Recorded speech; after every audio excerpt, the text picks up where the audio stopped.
a transition. One died on the subway in NY, stabbed by a serial killer high on morphine. I can still feel the pain. I was just 14 in 63, then re-emerged in 75, doing blow in Studio 54 with Donna Summer, pumping overdosed in the back room from the cardiac arrest. 40 years later, airbag on my chest from the 3-car Apollo while I was living out west. And the doc says I'm lucky, warm a seatbelt and a bless. And they check me to a psych. What if I told them my dimensional relapse, conventional mishaps, all planned out, preconceived life quota? I wonder where, and I have no iota. Now you see me, now you don't. There's something about your personality that makes you go like, whatever. You know what I mean? Like, sure. Okay, so it's risky, right? What can you impart to a bunch of different people who have been trained to be risk averse? I think the risk taking comes from healthy fear. Honestly, I have watched superstars at a convention become people at a table that nobody is now visiting. Like, it's heartbreaking. We are in the business of entertainment, and entertainment tastes change. So having that fear of like making sure I don't want to be in a position where other people decide I'm done. There it is. Mm-hmm. And I'm going to give this note goes to Sana Amna. She's a great friend and a great editor. And when I started on Rocket and was giving her my plots and some of my plots and scripts, she's the one who said to me, this is good, but the plot's telling Rocket where to go next. Rocket's not making choices. And when that note clicked, I realized that's also life. Like, that's real life, not just in writing. If we sit around waiting for people to tell us we're ready for the next step, that time will have already passed. This is the Inkpulp Podcast. Hello. That's a professional countdown if I've ever seen it. All right, I didn't get a chance to tell you this, Skottie, because we were trying to get on. You know, I know we value your time. These guys don't. We value your time. I do. The other thing that I value is your freedom. So we've got to come up with with these guys here, but we've got to come up with like that secret, like the phrase where like, I gotta go, you know, like there is no way. It'll probably be something like, I gotta go. Yeah. No, right. I'll give you this wink. Like, is this it? That's not a wink. That's obvious. I'll just hit the stop button and I won't stop. Actually, you just leave at your discretion. You got it. You know? All right, dude. As I was saying, we need you more than you need us. Thank you so much for hanging out. Oh, absolutely. Thank you, man. I did not. Thank you. I did not bother bringing up that these numbskulls are both dressed like some weird G.I. Joe twins. You know For a what moment, I mean? I thought you didn't notice. No. I did not notice that they were wearing. Skottie, are you aware of our stupidity, like our absolute stupidity? I do watch about 3 minutes of each episode, and then so I feel like in aggregate, I understand it. I mean, Mateo and I at this point is never a good litmus test of how stupid these guys can get. You know. Oh, but after we've got amazing.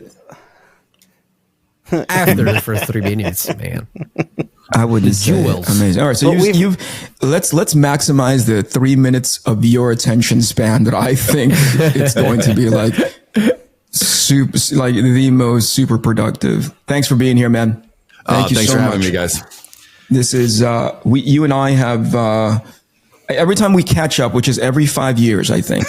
you and I take the first 30 minutes of our conversation and just reflect on our history with each other, going as far back as the first time that we were sitting in an artist alley, and I can't remember what you were drawing, but your growth between then and now is just, if I say it's skyrocketing, right? It's underrepresenting the space that you're in. Congratulations on all your success, pal. Thank you, brother. I appreciate it. Yeah, it's been a long time. Thank you. Yeah, it's same for you guys. Really what it is us just saying how old we are. And he means for me, guys, just so you know, he's not talking about you two guys. I feel the same about all three of you guys over the years. even before I met Mateo in person, I remember CB sliding some of his art over to me. And right when I was first starting to write stuff, and he was like, maybe you two could work together one day. And I mean, me and Mateo were like babies, but yeah, Eric, I think it might've been 2004 or 5 or something like that. Eric I mean, it was a already very long 55 back then. So I do get confused about the paradox of Eric, because I met Eric at my age, yet he had such a catalog of comics already that I like soaked in. And I'm like, I feel like he just at some point rebooted and just restarted, like went back in time. And I was like, I don't understand the paradox of all of your timeline. None of us understand, Eric. None of us. None of it. The stuff that you saw in the beginning wasn't mine. I was just like, I was the original version of like art AI, man. I was just scraping everybody else's work and then misrepresenting it as mine, Well, I think that's the MO for all of us at the beginning. Hey, can I, in the spirit of like the first 30 minutes of us just reflecting, right? Yeah. Where is it's tough to sort of like gauge where you started and where you are now. But what is the key thing? If you could do the big reveal to the version of like, when did you say it was 2005? You could do the big reveal to yourself to be like, guess what? In 2024, sometime in February, your dumb ass is doing this. What kind on the Inkpulp Podcast, motherfucker? No, not this. This is a low point for you. This is the disposable beginning of wipe the end. that you like. Yeah, man. Just clock it. It's on the way. It's the downfall. It's a toilet swirl. This was the mistake, Skottie. It's all going to go belly up. What is the thing? What's the big reveal that you would tell yourself in the 2005 version? What would you say to be like, this is going to be mind blowing for you? But this. I think that the number one thing that I would tell myself is you are going to have freedom of choice, which in those early years, I think we can all agree you don't feel you might not ever have that. You feel like I've often said, when you're first starting out, it's hard to even enjoy the job you're doing because as soon as you start that job, it's usually a 5-issue situation or a 10-issue situation, or maybe you don't even know how many issues, but you're instantly thinking about what the next job will be. Yeah. And so your mind's almost always split in living where you're living. You're trying to get good at the job you're at. As soon as you get good at that job, they move you on to another job, which I don't think people actually understand. Like moving from title to title is like moving from a different industry. Sometimes it just feels like you're relearning everything. So I would probably say you're not going to believe this, but you're going to draw way fucking better. You're not going to want to weep every time you sit down at the table. And so you're going to feel good about that. And you're going to feel free. You're going to feel free to get to the table and have made a choice and not, it's like writing stories. You want your character to make the choices. You don't want the plot to drag them along. I feel at the beginning of all of our careers, the plot's dragging us along. Sure. We're like, I don't think I wanted to draw this book, but I'm doing it. Yeah. Did you have that awareness already from back then to be like, hey, I'm being dragged by the plot as opposed to me deciding. And like, you can reflect back then, you can reflect now about back then and be like, oh yeah, that's clearly something that I needed to do as opposed to something that I wanted to do. Right. But like, no, I definitely was aware of that then, because I grew up an Image kid, like reading books. The way that I thought comic books came into being was you made them up. This is the naivete of me. Like, I just didn't know to think, man, I want to draw Spider-Man when I grow up because somebody had that job. Like, right. It was like, I didn't want to grow up and be KRS-One because he already exists. So I need to be my own version of, I need to be my own. And that's how when I was young, that's what how I thought comics worked. I didn't actually understand that 50 people have drawn Spider-Man over the years. I don't know why, but holy cow. So for me, Image was like, oh, well, Todd McFarlane made up Spawn and Rob made up this and Jim made up this. And that's what you do. So when my first job was drawing, Iceman at Marvel, I was like, cool. Like this is, cool because I've never gotten paid like this to draw pictures, but I still felt very uncomfortable. Like, I didn't know, and I wasn't like an OG superhero guy. Like I loved the 90s X-Men and Joe Mad stuff. And I liked that stuff, but I think I liked it because they all, like him and Chris Pacello and Umberto, they all sort of already leaned to doing their own thing. And I almost felt I could almost feel them how I felt, which is like, you guys are doing this, but I can feel you want to do another thing. And so, yeah, I think I just didn't. So I spent most of those early, and then I got the Spider Clan series and Human Torch, and then it just is going. And then you're like, well, this is my job. Yeah. But it's not like when I was on doing Spider-Man, I thought, man, I can't. Next, I want to do the Human Torch. You just they come to you and they say, hey, do you want to do this? And you're like, yeah, of course, because now you're trying to figure out a career, which I think that's another crazy thing. When you're young, you don't even understand the concept of a career. Right. So then is it like, my next logical question is, before you were being led around by the next thing that was available to you, right? Like you're saying, dude, it was nowhere in my radar for my next thing to be Human Torch from Iceman, right? Right. Now, as you quote unquote get to choose, I don't know why I'm quoting that because you're literally getting to choose. What's the dividing rod for you? You can choose everything now. What's the thing that makes you go, I choose this, right? Like, cause now it's like the difference back then is just a very small bracket, right? And now it's everything. So it's got to be at times going like, what do I do next? What's the dividing rod for you? It's almost as difficult. It just doesn't feel as much. It doesn't feel as scary because you know that within degrees it's going to work. But, I always say, like, when we were unhappy and living in Central Illinois, it was very difficult to try to figure out where we wanted to move to because we can move anywhere. And you're just like, when that's on the table, you're like, I don't know, you just feel paralyzed. Like, cause what if I pick the wrong one out of 50 places? And I feel like that's kind of the same thing here is, mostly it's like lately in these last, 5-6 years, as I've transitioned to more writing, as my main part of my job, I think it's really following that inspiration that I have in that moment. And then doing it. So if I'm sitting around and I'm like, man, it'd be cool to do a Western. Like I might not feel that way in a month. Like but I'm feeling it now. Right. And cause I know the other thing is I know myself now. I know, I know I'll capture that inspiration for a hot little pocket. And then I'll be like, all right, cool. I watched all the Western movies. That's out of my system now. So now the freedom now, the difference now is like when I capture that, I can run off really quick and call up Jorge and be like, you want to do this? And then spend a month writing that. And then, so now I just feel like, oh, cool. I didn't give myself time to unlike it or whatever. But it is, it's just as hard to choose. Now it is really like, I think we're going to do something. I think we're going to do like a Turtles exclusive cover here. And that's just because I fucking loved the Turtles when I was a kid, So it's like, look at the schedule. What kind of nerd boxes can I check from my childhood? That's a big thing. And a lot of, we control so much of it now. So it's not really whether or not who can pay me or what. It's not a thing like that because we do so much stuff on our own now.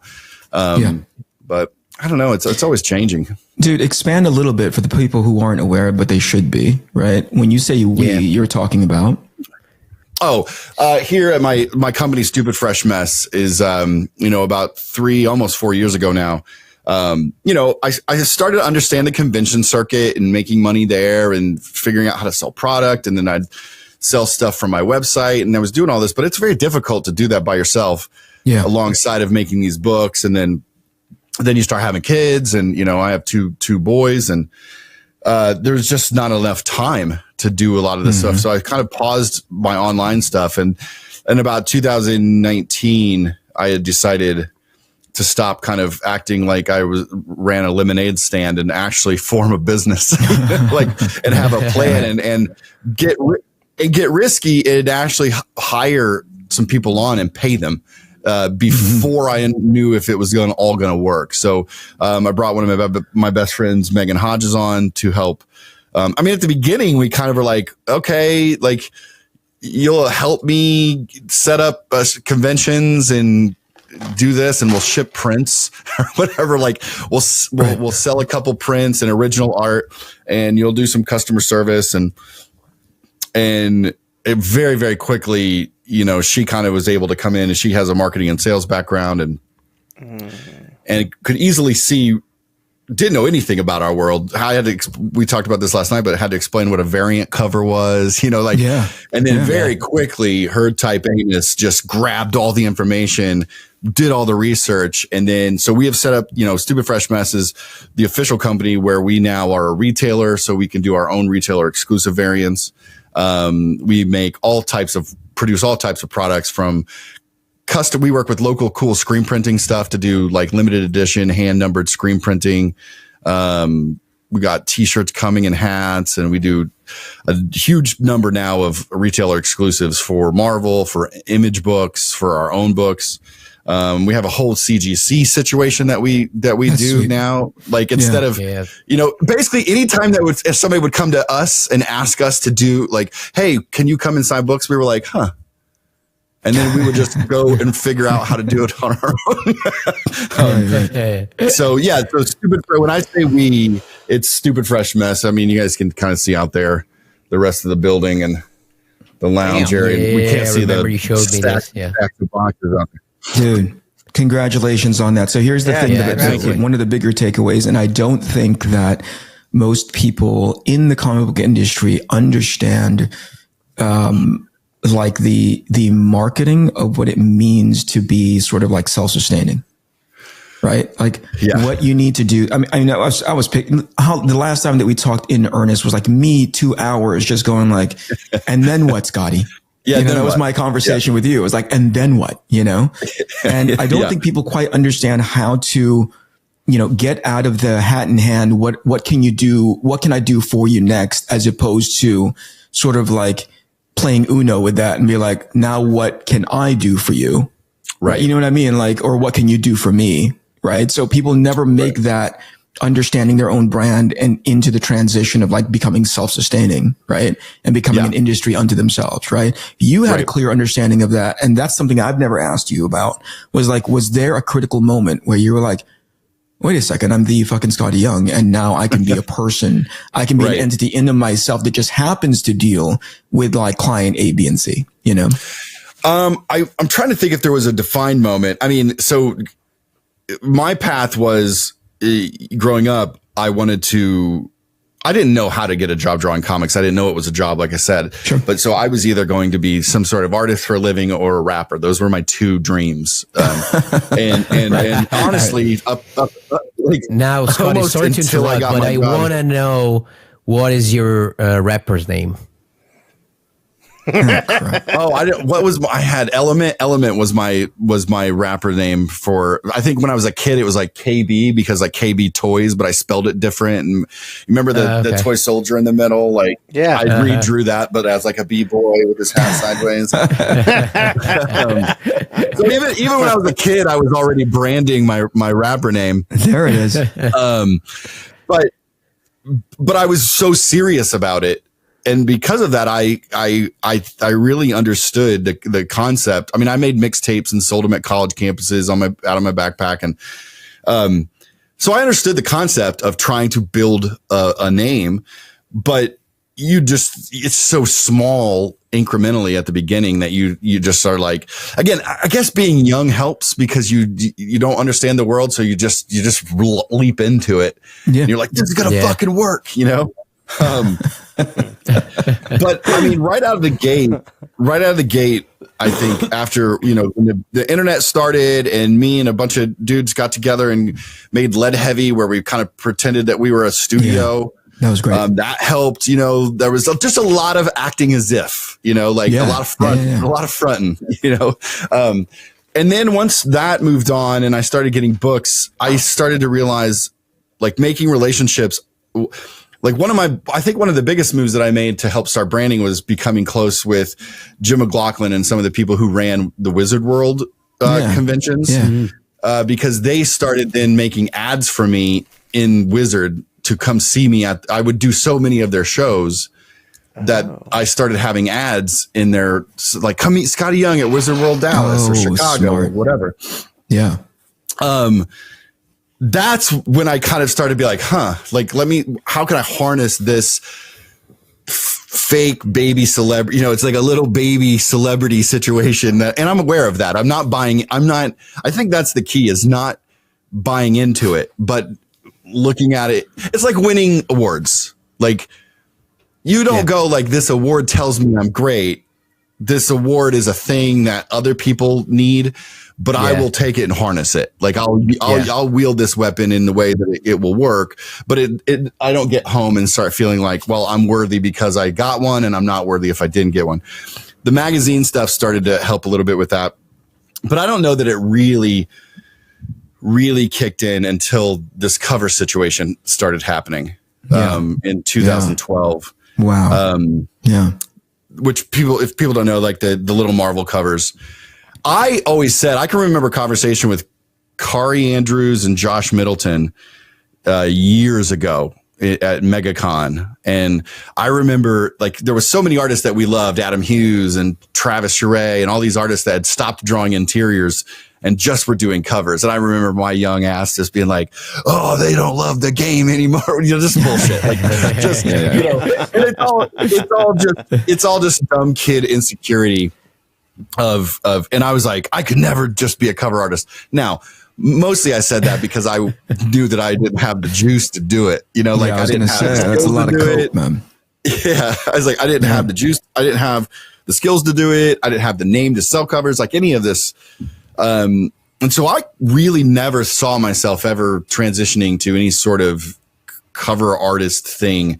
And dude, then let me interrupt real quick. When I think it was, I can't remember. It was probably the Baby X-Men, right? I think that was a set that was coming out consistently enough where it was either a retailer variant or it was like a weird ratio, right? Where it was like a chase, and people were charging a pretty penny for it at every convention that I went to, right? Because there was a level of rarity to it.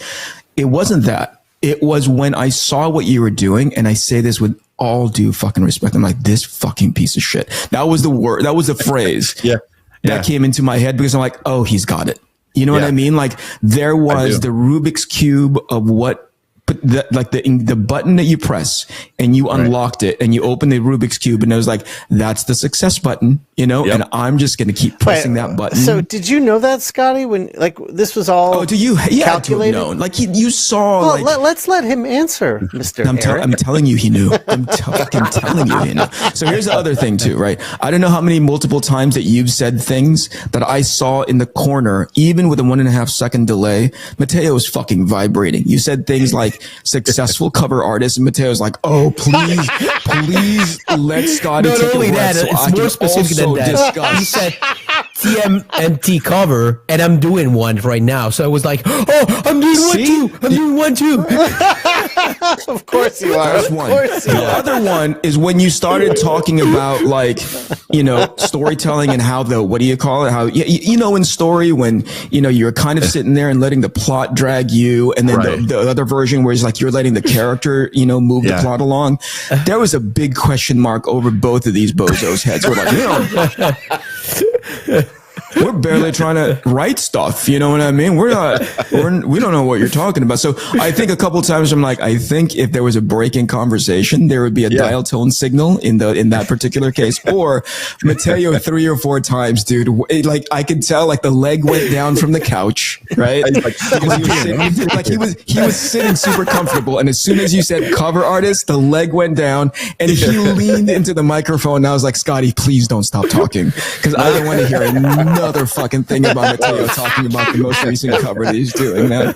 Anyway, sorry to interrupt, pal. Go ahead. Keep talking so Mateo shuts up. All right. So you had asked, what did you say? Did I know? Yeah. Like, was this a calculated maneuver? Did you know this was the path to success? Like, no, this was a business decision. Here's the thing is, like, all this was like the crucial this was the changing point. Like the tipping point was I was working on the Oz books. I was about a year away from finishing those up. Those had become a much bigger success than I had thought that they would be. I actually thought they would not work. So that surprise changed a lot. That gave me the freedom to just draw for 5 years. I didn't have to try to draw Spider-Man the way that people wanted me to draw Spider-Man. I didn't have to try to be a superhero artist, which I always felt a little weird about anyway. I just got to draw. And doing that, I really found a peace and a comfort in the job, you know, and remembered my old cartooning days or my, you know, like, oh man, I grew up on Mad Magazine and editorial cartoons and humor more than I did, you know, Wham Bam and Superpowers. So, and let me get back in touch with that. So when the little Marvel covers popped up, it was a way to be able to tap into that old like Peanuts, Calvin and Hobbes version of my childhood. And again, I thought that would be like a 5. They were like, you want to do 5 covers? And I was like, what? Crazy. Okay. Like, here's this, you know, and I was like, all right. Was it Marvel's idea to have you draw like the baby characters, or was that your idea? It was George Belliard, actually. George was heading up the variant cover program, and they were kind of getting that started. And Midtown Comics had come to him and asked for, was asking who was available to do retailer variants, and George and I have been close for a long time, and I had done the baby Marvel drawings for the Heroes badges one year, and George dug those, and so he said Skottie's available, and they were like, he does these really cool like the old school X Babies stuff. You should have him do that for Avengers versus X-Men, and so. Now here's the funny thing, a year earlier or 3 years earlier, there was a X Babies miniseries, and I got tapped to do the covers for those. Nobody cared. Like they came and went. Like, wow. It's like the right place, right time. You just never know. Like I did 5 covers. I mean, people liked them fine, but there was no fervor over them. Just like, meh. And then flash forward 3 years later, I did that Midtown cover, and Midtown sold like 1 trillion of them. Like, I remember I couldn't stop seeing that cover for almost a year in news articles and everything. And so that it again, the timing, accidental timing of things is just life, right? Like at the same time, Marvel was getting ready to launch their Marvel Now initiative, which is them taking all their top writers who had been writing the same books for about 4 or 5 years and switching titles with everybody and kind of doing a new direction with everything. So it was a perfect time for Marvel to have like 50 new number ones. That's when Gabriel came to me and he was like, hey, that Midtown thing was huge. Like, do you want to do a couple of those? And I was like, sure. Yeah. I mean, cool. I still had a year of Oz to go, and all right, I didn't know that at the time, but I did 5, or before I got done with 5, he was like, you want to do 5 more? I was like, whoa, like, okay. Yeah. And so they would just schedule me a cover each week. And without even realizing it, all of a sudden I had a cover or 2 assigned like a year out. And then it just took off. Now I didn't do that. I didn't orchestrate that. But once I understood that this is a thing, I quickly was like, this could be my Garbage Pail Kids, right? Boom. Uh-oh. He went out of the boom. Where's Skottie go? Oh, no. It probably, I think he hit exploded on the boom. He hit something. He's still there. But he went out at the right moment, like boom. Yeah, when the moment he said boom, he just disappeared. Eric, is that anyway? A new I'm red doing a TMNT cover, guys. Oh, fuck. What else you doing, Mateo? What other covers you got? Oh boy! Oh, I'm dude. Doing I can see Skottie's little sound.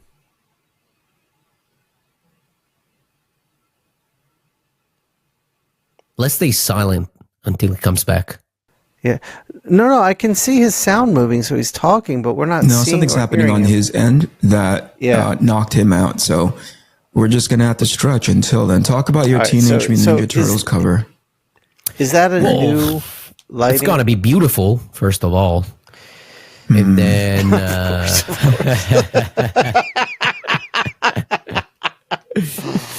no, right now I'm preparing a lot of stuff for the Bologna show that we did together a bunch of years There ago. he is. There he is. Oh, here he is. Thank God. Did you hit was some- talking about his fucking Teenage Mutant Ninja Turtles cover to like stretch? You saved until us. You came back. You saved us, Skottie. And he was just about to go into something else that was just as irrelevant and boring. And I was glad I fucked you up, Mateo. Sorry, I don't know that. I can't promise that it's not going to happen again. It's been doing this weird glitchy where it just kind of. I have my laptop docked into a studio thing situation here, so hopefully it doesn't do it again. No worries. All good. No worries, Scotty. As soon as if it happens again, I got plenty of material to talk about. So You're back in there. And again, You're back in there. In as But- much as your timing, Scotty, it's fucking impeccable, dude. Like Mateo's talking about some stupid shit, you come in. You know what I mean? Like Sean was Yeah, about what to I was ask me saying, about that's my the lighting. important thing is you come timing, in. right? Yeah. Go ahead. Eric, yeah, You're anyway. in the middle of something. The covers started working. I started to realize like I could tell by the lines that conventions were growing instantly. I could tell like just all these things started to line up, and then I was like, oh, okay, this is a thing. Like it's happening. Marvel knew it. I thought it would be a quick gimmick. I really honestly thought like people are going to get tired of this fast. I mean, I'm having a blast. And I quickly the thing that I think that helped me and has helped this thing last is I quickly realized there was no way that I could just do cool poses. There's only so much you could do with a body this big. So I was like, I have to lean into the humor of it and as many times as I can have a joke, like have some sort of gag. Yeah. And I think that's the thing that's been able to keep it fresh is feeling like it's a more of a cartoon than just, cover art or cute cover art or whatever. I think that's been Yeah. Here's been what I the thing saw, for me. right? In the time that it's been out, I think it surprises you, but it's unsurprising to me because it's always like that first ring of like early adopters who understood and appreciated what it was, right? Right. And then from a marketable standpoint, it was going to do gangbusters regardless. I mean, geez, those things were so consumable. Like they were like, superhero gummy bears for crying out loud. Like I saw them, like the proportions that Skottie is putting in there. Obviously there's a narrative component, a storytelling component that you infused in there. And so that ring just started to get wider and wider depending on, what was motivating people to buy it. Right. So there was the pure consumer. They just saw it, enjoyed it for what it was. And now it's the completist side of them. Like, oh, Skottie put out another one. I want the next one and the next one and the next one. Right. But then there's the business side of it that when they leaned into that, they were like, this is so profitable for us. There we go. So I think that happened in stages. It's 100. You are 100% correct. The thing that I noticed, and this is the intentional part, is the art of it's fun. That's cool. Marvel still wants them. That's cool. There's two things that happened kind of side by side is I did a year and change of these covers. Retailers were making a lot of money on them and I would notice that. That's the one thing. That's the one element a lot of people forget to pay attention to. Yeah. We talk about readers a lot, or we talk about too often we care about peers. Right? Like too often all we do is get together and we just care what our peers think. Like as long as Brian Stelfreeze likes my stuff, I won't think of it, and I'm just using him because he's amazing. Right. Like, but like I like that kind of thing is never, I'm like, well, I guarantee my peers don't buy my stuff, which is fine. Cause I usually don't buy their stuff. Like, I don't have time. Right. And you don't have time. That's not an insult. You know what I mean? Like, it's just reality. That's not a slight. Yeah. Okay. Yeah. Yeah. And so once I started realizing retailers are very happy with these. I also knew that Oz was ending and they asked me what I wanted to do next. That was a thing that hadn't happened, which is like, what do you want to do next? Not here's what we want you to do next. That's what I wanted. I was like, I don't know, but I want to write and draw it instead of working with a writer. That's when I got, I pitched Rocket Raccoon and Groot. And again, in the time it took me to finish Oz, in that year, I pitched that, and in the time it took me to finish Oz, all of a sudden news started coming out about the movie. And then by the time I got everything ready, my issue 1 was solicited and came out the weekend that Guardians of the Galaxy 1 came out. All right, wait. So you pitched a Rocket Raccoon Groot series before you even knew there was a movie being made? We knew there was a movie, but we didn't know. Nobody knew anything about it yet. Like Chris Pratt, we hadn't seen any images yet. Okay. Nobody, I think maybe it was announced that Chris Pratt was going to be part of it. But at that point, Guardians of the Galaxy was Brian Bendis and Steve McNiven. And it was like Star-Lord kind of looked like Iron Man. Right. Because in fact, they asked me to draw an arc of his, they asked me to draw an arc of Bendis's Guardians run. And I was like, he's like, Bendis would give a left arm to work with you on that. And I was like, that doesn't make, I'm not going to follow up McNiven. It was like McNiven and Pacelli. And I'm like, or Pacelli. Is it Pacelli, Matteo? Pacelli, yeah. Pacelli. I make that mistake all the time. So I'm like, I'm not going to follow up these two geniuses. That's crazy. But I was like, what I would do is take Rocket out and I literally said, like, I'll just do my Lobo. I asked him if I could do Deadpool, but Deadpool was wrapped up. So I was like, well, I'll just do Deadpool, but with Rocket. Right. And so I pitched that and got that going. Then over the course of the time of me starting to develop and work on it, then movie news started to come out, which I was like, ooh, this is going to be good. But I had no idea the timing was going to work out how it did. Wow. Cause from my perception was Marvel knew this movie was in production. They needed to put out books to ride the tail of the movie. And I had assumed that they had approached you about doing a book that would deal with the movie, with the characters in the movie. No, it was all weird timing. It was just weird. In fact, Shawn, you actually were present during this initial conversation. Me and CB were with you in Atlanta, and we were down at our hotel bar, and literally the conversation was, I said, I think I'm done with Oz. And he was like, what do you want to do next? I said, Deadpool. That conversation happened with you in Atlanta. You just weren't with us yet that night. Oh my God. So I said, that's when I said, I'd love to do Deadpool. And they were like, Daniel Way was still doing a ton of Deadpool at that time. Right. And then when we got back from this, we started thinking, about it and about, over the next couple of weeks. But so the two timing things that were happening was I was already about a year and a half, maybe 2 years into the covers. And then Rocket Raccoon came out when the weekend the movie came out. The movie was a huge hit.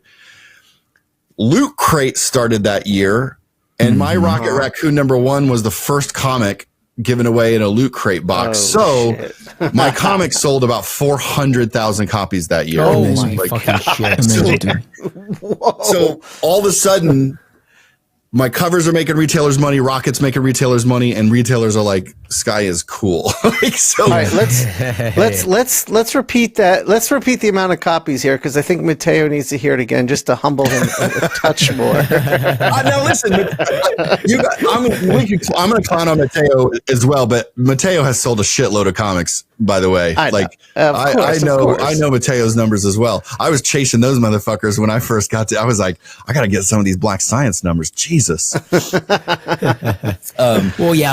Science sold pretty well, but not near. Here we go. Not near 400K, man. I wish. I would be a millionaire now. This is Matteo trying to tell us all how many copies he sold. Well, we sold 50,000 of issue #1, but that's the best that we did. Yeah, I remember. As I was saying, nothing compared to 400K, man. It is fucking like, yeah, but 400K of a book that I don't own, or 50K of a book you own. Sure.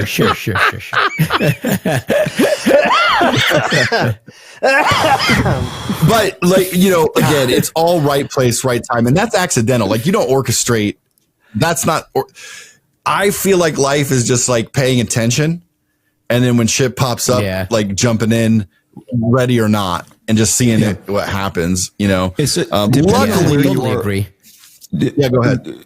Depending on where you are in your career, especially if you're looking at somebody as sort of like, that's in the range of what you want to be, and most especially if you're like cynical about it, they'll take what you just said right now and find a way to like weaponize it inside of themselves to be like, that it almost gives them a free pass of why that success never came to them, right? You hear something like, oh, it just happened to, land on Guardians of the Galaxy weekend. It just happened to be picked up by a Loot Crate. It just happened to. It just happened to. And I'm like, there's validity to that, right? Obviously, you've emphasized how right place, right time kind of played into the whole thing.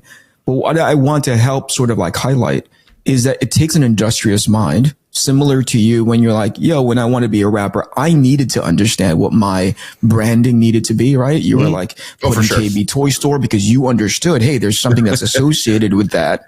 To like an affinity for that logo. And then you were now starting to like incorporate into who you were. So I don't want to lose track of that ever, right? Opportunity comes for a lot of different people. So the example that you just gave right now, Shawn, I was there, or you were there in Atlanta when I was talking to CB about the next thing I was doing.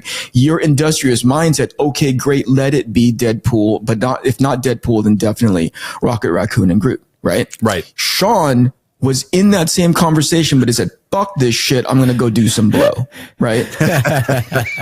It's a different, right? Where you were going into, how do I market this? Shawn was like, how do I take this and put it into my nose? You know what I mean? Like, so it clearly, to me at least, it takes a different brain, a different programming to go like, and jokes aside, opportunities like these show themselves, but then disappear just as quickly. Right. Absolutely, it takes a different industrious mind to go like, how do I basically combo this, like combo chain link these punches so that it'll be a knockout for my career. Right. That's the key. Right. The brain behind that, some people don't get attuned to. And that's why whenever you and I catch up for, in 5 years gaps, right. Right. I'm always asking like, okay, so what does the geography look like? Not in hopes of imitating, but understanding the strategy and scale it up or down depending on what my needs are and to everybody else who could possibly use it. Right. Sure. So yeah, I mean, you nailed it with the combo punch. You feel like, oh, I tagged it. The thing is like, this thing seemed to happen. Now, how can I now purposely take that and do another thing? Rocket working like that, how it did, I could have easily leaned in and drawn Rocket for 20, that went on for over 20 issues. I wrote over 20 issues of it, but I only drew 5, maybe 4 or 5, because I realized this timing. I didn't know I had been dying to do a creator-owned book for years. Again, no shit. Black Science was a huge, huge inspiration for me to see like really cool fucking out there books being made again. Because people don't realize back when East of West came out and Black Science came out, like Image was just having a new resurgence. Yeah, that was the time. Yeah. Selling. Absolutely. You guys were the tip of that sword. Yeah. And I was excited I saw those guys doing that. I've been wanting to do it, but was afraid to go make the leap because books weren't selling outside of The Walking Dead. Yeah. I mean, again, relatively. So to leave that cozy paycheck that you get from a Marvel to go risk it. But then I hit Rocket Raccoon and all the hype and everything was happening all at once. So I was like, I think it's time. So that's when I told Marvel, I was like, I'll keep writing it, but I'm going to hand off the art. And I brought on Jake Parker to take over on the art front. And then that's when I went and created I Hate Fairyland and decided to go the Image route at the same time. So that was the combo punch. Like, okay, let me take the Rocket Raccoon and the cover hype, while retailers are really like, we love him, and then give him another thing. And they're like, well, hell, he makes us money here. Let's also order this book. That ended up working. That's amazing. Yeah, but see, this is exactly what Eric was talking about. It's okay. There's a luck like in everybody else's life, but there's also a skill in seeing the opportunity when it presents to you. Like here, this is a clear example. What you just said was like, okay, I'm having success with this thing. Let's use this moment, this, momentum to charge this energy to something else that I want to do, Other people wouldn't have seen that. What a lot of people would do? They would just say, okay, let's finish my run on Rocket Raccoon. There would be another 15 issues for you. And then I'm going to be doing my thing. But it would have been a little too late. So probably that would be exactly. That would have delayed your start with I Hate Fairyland, and maybe it wouldn't have been that successful. Maybe yes, who knows? But again, sure, yeah, Matteo, I think you're right. That's exactly what my mind is thinking all the time, which is how can I seize this moment and this opportunity and stack a thing onto it and write it at the right times. And obviously, when things start working, you feel a little bit more confident each time. Yep. That, confidence, I mean, the confidence of having it work gives you a little bit of like, it's just like anything, like growing up playing basketball. Like at first you don't want the ball. Like your muscles don't understand how far away you are from the basket yet, at a certain age. It takes you years. And then all of a sudden you just understand from anywhere you're hitting that. Now you want the ball all the time because you understand 90% of the time you're going to go in.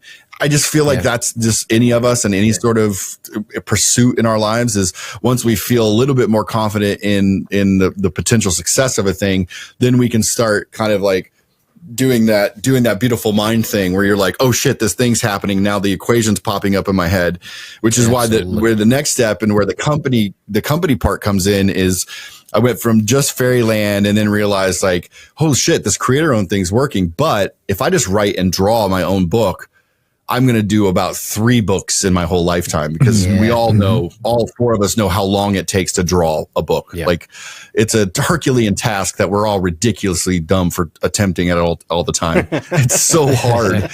So I was like, oh, well, I'll team up with, again, going back to Shawn that night. Here's the other crazy full circle, Shawn. That night at that bar where the Deadpool conversation happened with CB was also the night that Jorge Corona and Morgan Beam drove up from Savannah because they knew that you took people to hang out at that bar and they drove up to hang out and meet me. And I never forgot Jorge after that because his art was so damn good. Mm-hmm. Yeah. And now Jorge and I are brothers, and we just announced our 3rd project togetger. I saw that. Congrats. Thank you. So again, like these moments of going, okay, let me start writing now because I want to, now that I understood writing. It took me about 20 issues of Fairyland and writing Rocket and, the different, and then I pitched and wrote Deadpool for a while. I finally got Deadpool. Once I started to and not be afraid, I mean, I was afraid of writing the same way I used to be afraid of drawing, where once you get those muscles going. But once all of that fell into place and I was doing the creator own thing that seemed to be working, then it was like that next step of the combo punch, which was like, now I'm getting asked to do these retailer exclusives. And you're like, well, that's easy money. But then I'm like, wait a minute, like they're paying me one time and then they're making like, they're making a lot of money off these things. Dude. And then the CGC facilitators are now lined up at my table and I'm signing 400 books at a time. And I was like, man, they're paying me to sign this stuff, but then they're going off and and it's that thing of going like, wait a minute. And then Beautiful Mind numbers pop up in front of you again. And you're like, if they can do it, like, why can't we do it? And that's where like Megan came in. When she came in and we went to our first convention and we started getting invites. We were like, we did a few of those signings with some people. Then we were like, why are we just doing this on our own? And, with a little bit of research, filling out some paperwork and, getting a grip on everything, all of a sudden we have a company now that I bring in more income from the company here than I do on any of my books or any of my, so it's, but that wouldn't be it if I didn't have the right hook first. It's always, you guys nailed it. Like the combo punch is always the thing. Yeah. Yeah. I think there's something to be said about, again, having the industrious mind of regardless of the scale, right? You can take some, there's this line from, The Village, which is that M. Night Shyamalan movie. Mm-hmm. And there's a line in there that says my father was so industrious, you can give him $100 and it'll be $200 by the end of the week or the end of the month, right? Like they're really, and my point with that is regardless of scale, you're paying attention to opportunity. right? So some people go like, oh yeah, it won't be successful unless it's like 200x. That's not real. It doesn't work that way, right? At least not initially, right? Sometimes it can be 2x, and that's all right, 1.5x. But you just have to take a look at, hey, that ecosystem exists over there. I'm part of that ecosystem, which is like typically what people, the space that they go into, right? To Shawn's point, hey, you're done with Rocket. Can I do Rocket too? That's the typical mindset of like somebody who's thinking in that space. Right. You go differently. Hey, that's the ecosystem over there. How can I make it my ecosystem? Correct. Right. You're not stepping into somebody's like, how do I fit in that puzzle? You're like, I'm going to make my own shit. And so now I'm starting, but the scale is where how to, that's where I think some people don't know how to make it work is how do I scale that down? Because I don't have 50 employees, 100 employees, whatever it is, right? I don't have their infrastructure, but I know what works for me, right? And here are the pieces that I can tackle by bringing on one person, 2 people, right? I can delegate to them. I think that's how it starts. And people don't have the industrious brain to scale it up or down depending on what their resources are, right? That's exactly right. Like, again, the right circumstances helped. I mean, Megan, I was great friends with Megan before we started working together. So the chances of me becoming great friends with somebody who's like into, watching Predator and Ghostbusters all the time and also having a marketing and sales background, and our kids go to the same school and we live like 3 blocks from each other. And we're both in a position where if this doesn't work, neither one of us are out in the street, right? So like all of these things that line up, and then you realize like, oh, cool, yeah, you take that risk, and you're like, all right, bring somebody on, and you scale up or down. Is absolutely it's really just the idea of taking a risk, and a lot of that comes. There's one place that I didn't go to college, I didn't any of that, but I tell people all the time. Almost every version of who I am as a business person comes from my like 7-ish years of waiting tables. Because it's like a master class in psychology. Because you spend 6 or more hours a day trying to make other people's money your money. And every person is different than the last person. And so over the course of these years, you're just learning risk, learning like, oh, how far can I joke here? Ooh, nope, too far. Mateo's still learning that lesson. Now, hold on. Let me give you a point of reference. If I were a waiter now, I would be a really poor one. Like I would get 5-10% of tip. That's the top that I can get. I think the X amount of people, the friends that we have invited to come on to the show, right? I think they do so under the good graces of friendship, but not because they're gaining anything from this show, right? I'll give you an example. I just recently watched the most recent episode that just came out, and these idiots talk about like taking a shit and pee. There's a piece of the video where it's like just audio of Mateo looking out into this bathroom in Abu Dhabi, and there is just like a piss noise happening in the background. And they think it is the funniest fucking thing. Now, you want to talk about like the line, right? Yeah. You want to talk about the line of like, hey, is that too far? Clearly, these dummies don't know what that line is. And I'm sitting in the same leaky boat, just rowing with them, going like, I hope there's landfall eventually. Thank God you come in and add like a level of class to the show. Otherwise, it'd be 50 episodes of them just peeing on the floor with each other and just cracking up about it. You know what I mean? It's a bunch of kids smearing mud on their faces and laughing their asses off because they think it's the funniest thing. I'm sitting in the background going, this may work. This I hope this works. Clearly Mateo is super successful and so is Shawn, but I'm just in the background going, I don't know, man. Let's bring Skottie on and hopefully it adds a Band-Aid. Makes the boat go further a little bit. Look, there's a thing that I don't want to gloss over, okay? Because I think you said the word a couple times in this in like the past 2 minutes. A lot of people, especially in an industry that has a tendency, not actively, right, but quite accidentally, makes people risk averse. Right. there's something about your personality that makes you go like, whatever. You know what I mean? Like, Sure. Okay, so it's risky, right? What can you impart to a bunch of different people who have been trained to be risk averse to say, hey, Rocket 1, next logical step is Rocket 2. That's not what you were thinking. You were like, Rocket 1, that's great, but I want to go work on this thing. That's obviously something that's been nurtured into you for as long as you've been alive, right? That's sort of cultivated. But if there's something you can say, hey, start now, this is what it looks like, right? Start with these steps. What can you impart? I think the risk taking comes from healthy fear, honestly. And I don't think that I lead my life very fearful, but I have healthy amounts of fear that come from understand reality. Yeah. I understand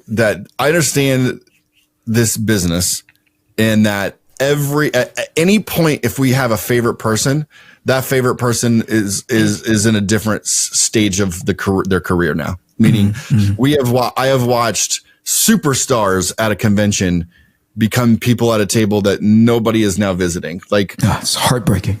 Yeah, and that is not saying that their skill sets ever changed or any of. It's not about base. It's just that entertainment. We are in the business of entertainment, and entertainment tastes change. I mean, the me doing baby covers 1 year and 3 years and nobody caring, and doing them 3 years later, and now I'm basically making garbage pail.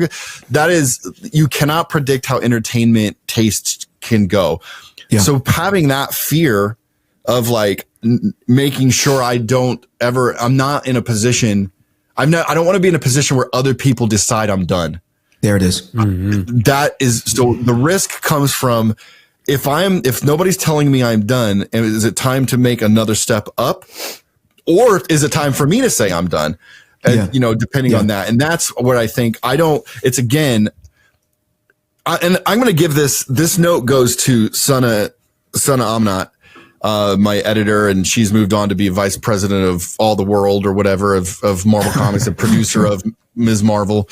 But she was she's a great friend and a great editor. And when I started on Rocket and was giving her my plots and my plots and scripts, she's the one who said to me, this is good, but the plot's telling Rocket where to go next. Rocket's not making choices. And when that note clicked, I realized that's also life. Like, that's real life, not just in writing. If we sit around waiting for people to tell us we're ready for the next step, that time will have already passed. Right. I remember somebody asked me once early in my career, I started inking myself. We all are old enough to remember back then, like usually when you broke in, they wanted you to have an inker. Yeah. Because of the process, and I started inking myself, and then I started inking and coloring my own covers again, which was not really done in those early years. And somebody was like, well, why do you get to do that? And I was like, cause I asked. There it is. Yeah. And they were in that mindset of the way that it usually goes, which is you knock on the door or you just sit outside and wait to be invited in. And then once you're invited in, you're kind of waiting to be knighted to the next level or next stage. Right. And I've always before I knew why I was doing it, it was that note that Sana gave me that I realized I started kind of applying to life in general, which is like, don't let the plot drag me through life, like try to make some choices on my own. Because I would rather fail at a thing I chose to do than everybody keep placing me in spots and it not work. Yeah, because I don't want to be mad at everybody. I'd rather just be like, "Fuck, that didn't work," and move on. Yeah. I think to your point, though. Again, we were talking earlier. I was making a point earlier about, a cynical brain would say, "Well, Skottie can make these calls because of the level of success that he's moved into," not realizing it's the reverse, right? Which is Skottie is able to make these calls. Thank you. Because he took that. It's the other way around. It didn't happen because suddenly you were successful, right? Right. You were making these calls and then the success came, right? So that's a great observation, because we talked about this, and Megan coming on over these last 3 years has been able to watch the end, this stage of things. And she's always like, man, she's always interested when people are like, well, yeah, but you're you, like, right. And it's that what you just said. And I will be like, yeah, but there was 17 years of not this, or 15 years. That's right. A very different version of this. Like, that's the version that we, it's a very different thing that you had to make to get to these places. And hopefully in 5 more years or next year, we'll be in a different place. And I can say, it wasn't because of A, B, and C. It was because of choices made. It was the character. My character was deciding where to go, and not waiting. But yeah, you're definitely right. And I find I think that's how it is with everybody. It's funny. There's something that popped in. This is probably tangential and going backwards, but when you said earlier, you were like, when that started watching and you went, oh, you son of a bitch, like the Rubik's Cube part, and you blah, blah. Yeah. I love that you said that, because Adam Hughes years ago said, we were talking with him, and I asked him, like, how did you know? Like, he's like, here's the thing, when everybody starts walking up to your table and saying like, ugh, you make me sick. Yeah. Like, he said, when people basically are just telling you that you bother them, you've made it, because you've hit a level that's so good that it makes everybody uncomfortable. Like, and so it's funny that you said that. It's uncomfortability, at least in my case, I'll speak for myself. It's an uncomfortability that comes from a level of admiration, right? Because if there is to be a quote unquote formula, the formula was so smart, right? And then the platform helped leverage that formula, right? It's a bunch of little things that came in, that tumblers that fell into place to go like, that's really smart, because the proportion, like from an artistic, purely from a craft perspective, you're like, Jesus Christ, Skottie's just doing, Calvin and Hobbes, just having fun. It's so smart. And then you're putting the decal, or like the shrink wrap of these really well-known IP of these characters. Right. And then you're saying nothing else. Nothing else is in the background. It's just going to be this gag. There's just going to be this character. It's just going to be these proportions. And dude, it's so freaking that's the part that made me upset. Not because, I didn't think of it, right? But because I'm like, Jesus Christ, he made it work. Like, that's the other thing is, like, I tell people all the time, like, I did not invent this. Like, this is a thing. Like, everybody does this. Like, if you ask me why mine work, I don't know. I mean, I could back my way into it and come up with some pretty smart shit or whatever. But, well, there's a reason why they did Art Adams did X Babies for years on end during those X-Men annuals. You know what I mean? Like, there's clearly a light enough topical formula which is implementable, right? Right. But that's only project to project. What I really wanted to get to the crux of, and you landed it the first time when I asked you, hey, if you had a time traveling machine, right, what would you tell yourself way back in the day? And I think the theme of our conversation now is like, you're going to get choose, right? Yeah. But that didn't come with you saying hat in hand, how do I choose, right? Nope. It came with like, dude, I'm going to set it up for myself.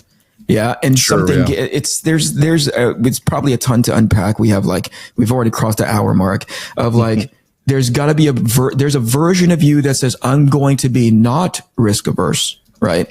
And also invest in myself in the best way possible. And that's a different mindset that we could spend a couple hours just trying to understand.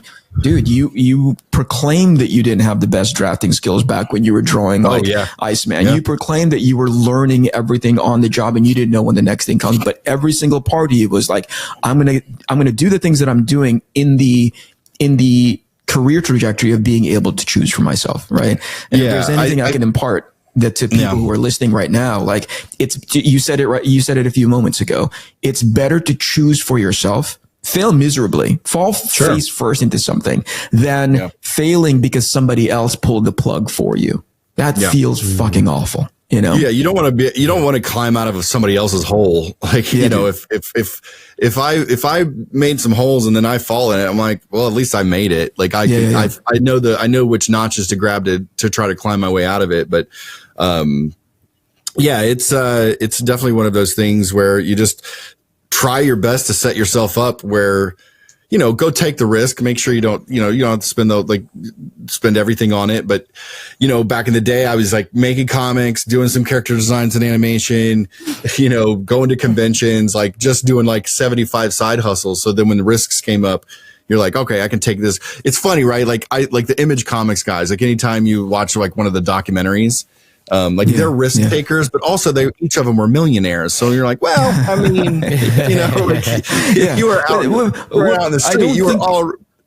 Yeah, people don't understand risk scales differently, right? Like that's the part that's the button that people don't know how to press, is how to scale a risk up and down depending on where you are in the situation in your life. To your point, the Image guys were like gazillionaires at that point. They could have risked one way or the other. But where you are in your life, there is a way that you can scale a risk. So at the very least, with the goal in mind, like I get to choose for myself, right? And that differs from where you are right now to where you were back when you first started, but it wasn't any less risky, I think there's a big thing too. I mean, you had said that I proclaimed here, and I've always said, like, I'm not the best drawer, like, I'm never gonna be, but I hit a point. If there was a real important point in my career, it probably was me giving myself permission to stop having that as some sort of goal. Because I realized at some point, even though I was getting better and and got to a place where I'm like, oh, cool, this is how I draw. I'm happy. Like, there's no more reference on the tape. We've all hit that point, right? Like when you hit that point where you go to draw and you no longer have the stacks of who you want to be beside you. We've all been there. Like when I hit that stage, that's when I also was like, I have chosen an art form of storytelling so it happens to be comics, but ultimately I have decided to tell stories. Yeah. I did not set out to become the best line maker.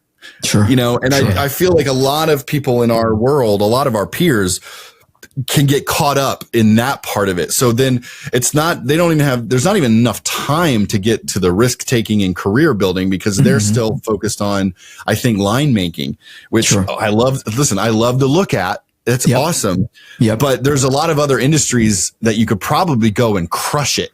For sure. Where there's some real money there. For sure. Yeah. But if we look back at the history of our business, like we make disposable, quick, consumable entertainment. And when, over these last, 10 to 15 years, we've turned the production of that really upside down where people, a lot of people are taking 2 and 3 months for 20 pages. And that's like, man, I don't know how anybody lives on that, I think for the most part, the four of us, we're all pretty proficient and pretty fast and economical with our time, and have figured out those things. I mean, I've been impressed by all of you guys with the speed at which you were able to produce the caliber of fucking artwork that you guys make. And now I'm going to break real quick because you guys have been like blowing smoke up my ass this whole time, and I'm going to do the reverse now. Eric, I'm going to tell all of your listeners, Eric, I cannot express to you how important Eric Canetti's blog was to such a huge amount of us artists. Hell yeah. 90-minute sketches, baby. Yeah, his 90-minute is...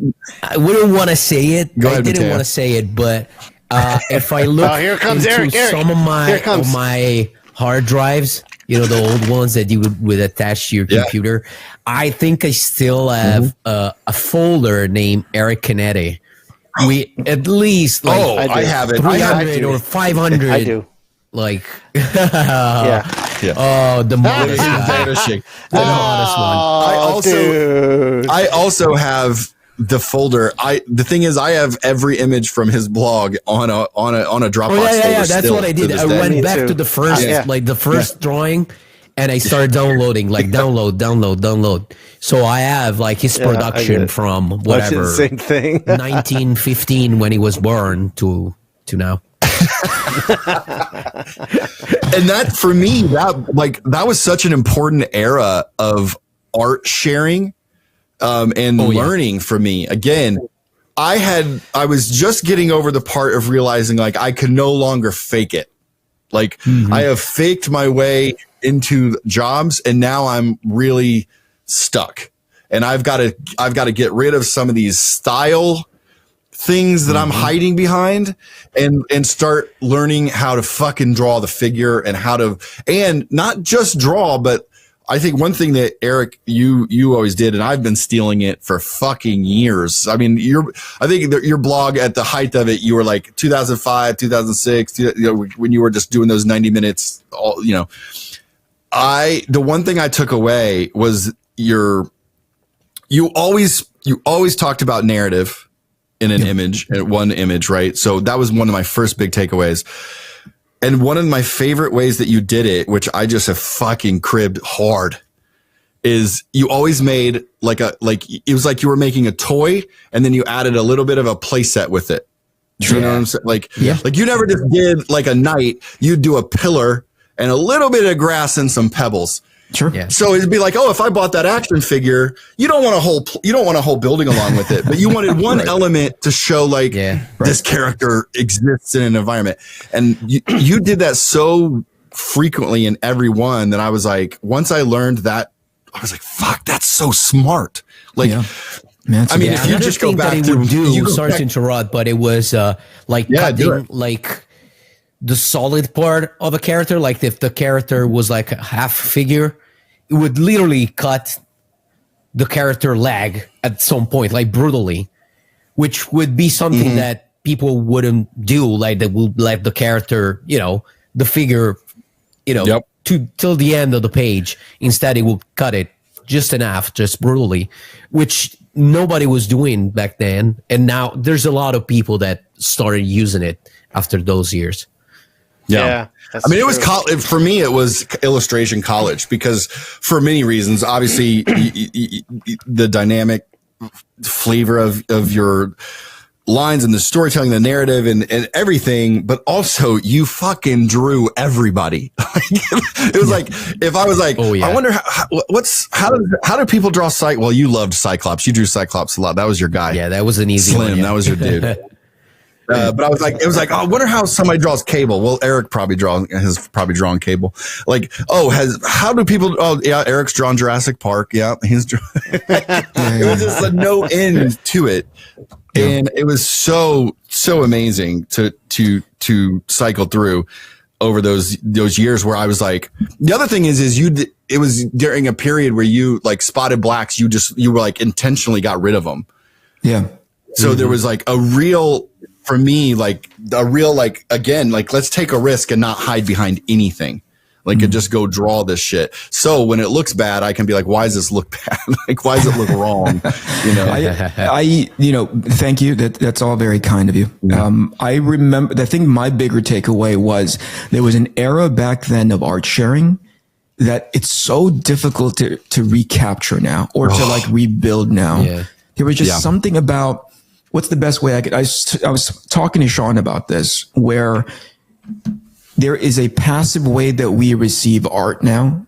And it's again, the theme of our conversation, I think it's in line, which is we are not choosing that anymore. Right. Correct. It's being sort of spoon fed to us. And at any point, those people are the ones that are in charge of turning the light switch on and off. But back then there was an active way. You could start your own RSS feed or whatever it is, and it would ping you or whatever it is. But every day that you woke up, especially when you had a level of consistency from a lot of different artists, that wasn't unique to me, but there was a level of consistency, maybe not daily, but definitely every other day or every couple of days, because it was just this cyclone of dude, people post up art. I don't have to go as fast or as A, or I don't have to go as slow as B. I can just do it. But the consistency was there. It didn't have to be finished. But the most important part is people were actively searching for that stuff, right? It wasn't a passive thing where we'd scroll through an endless sort of way that we're doing it now. And my favorite thing about that era was Google Reader. Or Feedly, one of those, because it was like today, which means I chose all of your blogs, but I chose it and it didn't hierarchy anybody. If you posted something, I would basically, my first hour of the morning was get up, get coffee, look at my blog reader and just soak in work from Pascal. Pascal with those fucking paintings. Jesus Christ, every goddamn day. just a beast. I mean, there were so many European artists that were like, that was the way you were just watching all this digital painting revolution happen. Like, the Noman days. Yeah. Then all of us coming up and watching each other, like getting it, and just like you said, it's so passive now. Like, I can't find anything I want. It's in a fucking square. I gotta fucking do this to see it. Like, I can't save it. I was thinking about that the other day.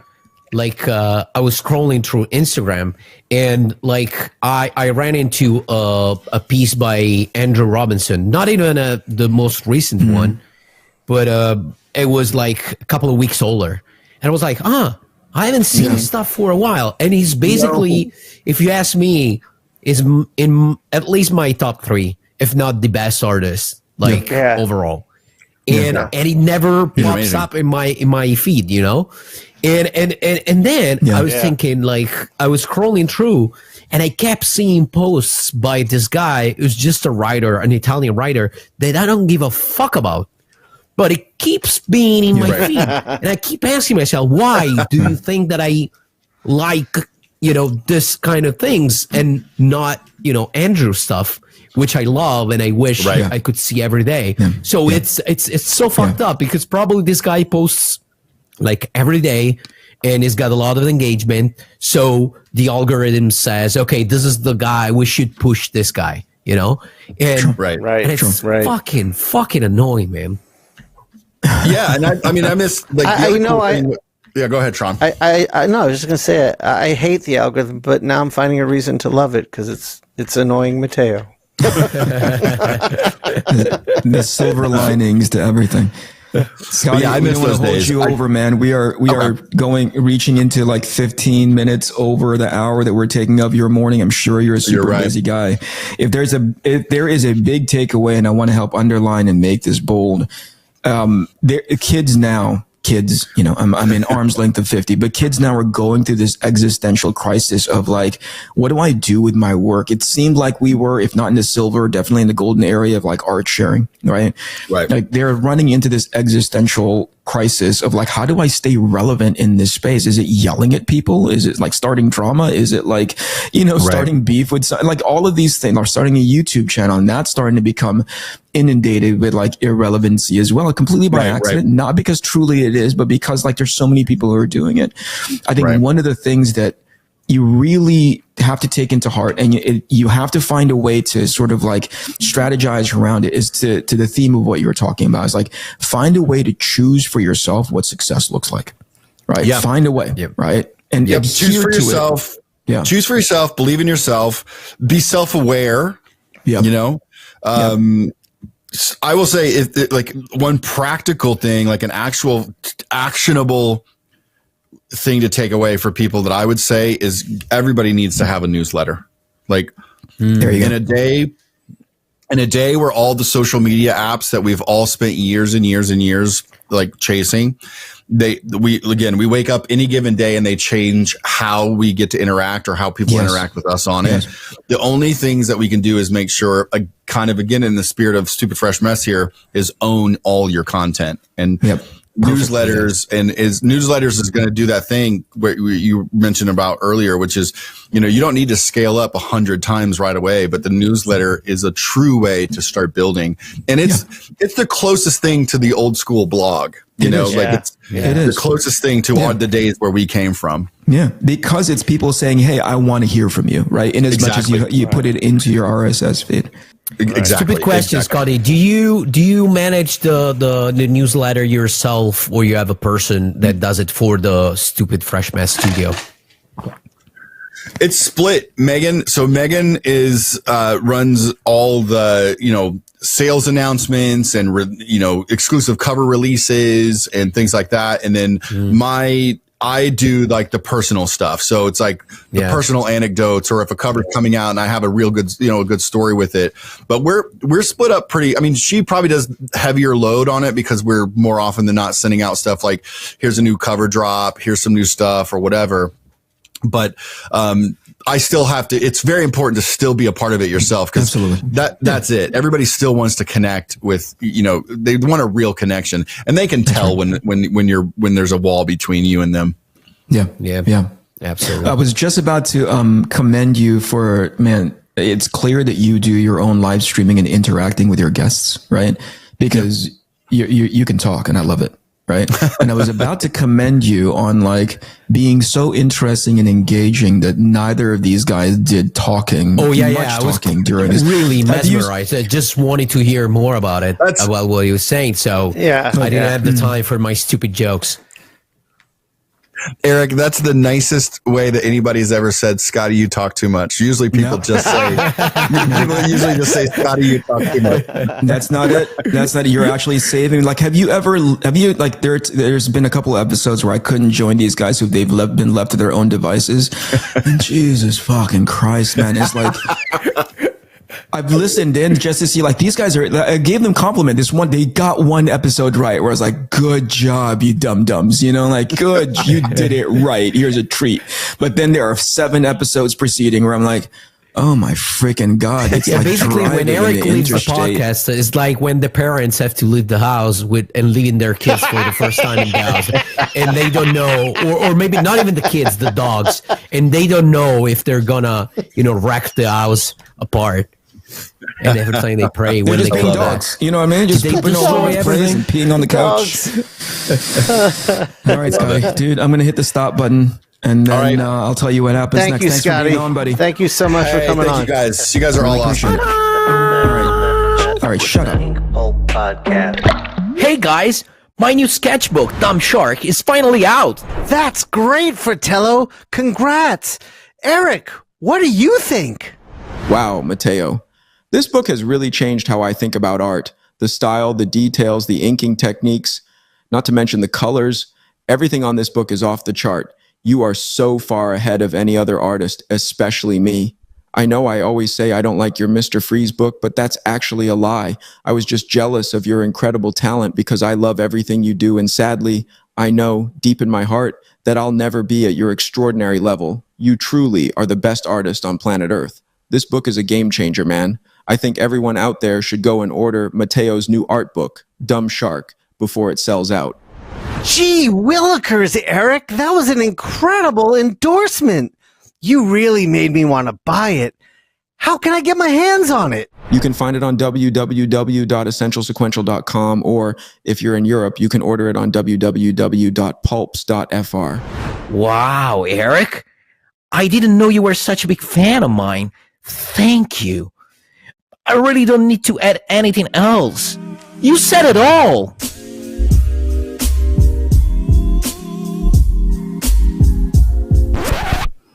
What an asshole. Wait, what?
price of games. Rise up, stand the price, the loss of legs. My occupation, in essence, not complacent. Block the banquet, stop the computation. I'ma make the coda, fools just wanna make the quota. They can't rock around here, they need baking soda. This a hydra, no way they taking over. Lay 'em below the basement with snakes and cobras.